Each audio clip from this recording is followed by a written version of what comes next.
Start now. Tonight we're dividing a Neoregelia bromeliad.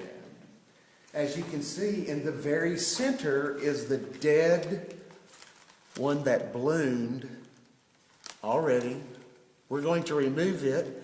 It is surrounded by its pups, or the babies that came off of it.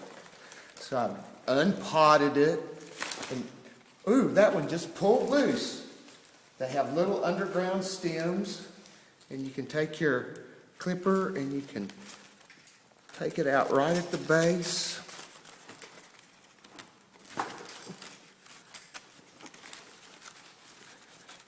If you can get it down, there we go. And separate, I think you could probably even just pull them apart. You kind of have to use your judgment on whether you'd be pulling them apart or not, because if they just pull apart real easy, they're probably going to work.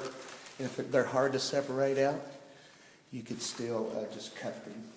Now, you know what? If you left it like that, it could be that it would put out some more babies. So you don't have to actually throw it away. Or if you wanted to, if you just thought it was just downright ugly and you were tired of looking at it, just cut that old one off and throw it away. And then what you have left are the little individual pieces. Don't you worry about breaking the roots when you pulled those apart? Well, see, here's the whole plant with a little bit of root. And when you put those into the pots, the whole, it's like a whole stem right there. You have plenty to get the new one going. Oh. You don't have to worry about that. But you see how little root there is for all that. So that's another reason when I say, you know, sometimes you have some kind of big pots when you consider how little root there is for there. But of course, once it finally roots into it, it's got this kind of a root system. Okay. And now, you could, because some people want to have the form of the plant. So like an African violet, you know how you can grow it and it's round and it's perfect and every leaf is symmetrical and such.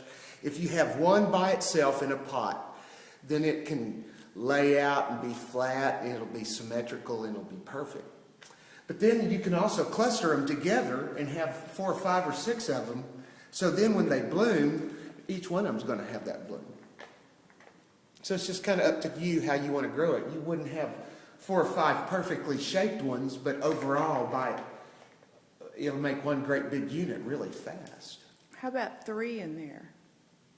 Whatever number works for you, it'll be just fine. And then next year, after this one blooms, then where this one had like 5, then you'll have 3 that will make 5. Oh, okay. Or 3 that will make 3 each, you know. And it'll be really big and full. And when you put them in those wire baskets, like if you kind of, like say one like this, if you kind of tuck it in on the side toward the top, instead of growing it just at the very top of the basket, imagine this was your wire basket. You could push it in on the side like that, and with your sphagnum moss, you know, pack it in there and have it pushed up all the way up to this Do you have to have soil in there? And after you put your sphagnum moss in there and make a bowl like of the sphagnum moss, like a liner, then you put the soil in that.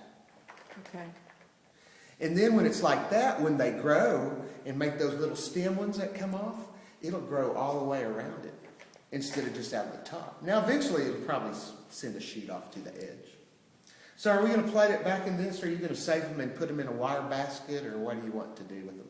I think we're going to wrap this up. Okay. We want to thank Glen for visiting the greenhouse today. Good night, Glen.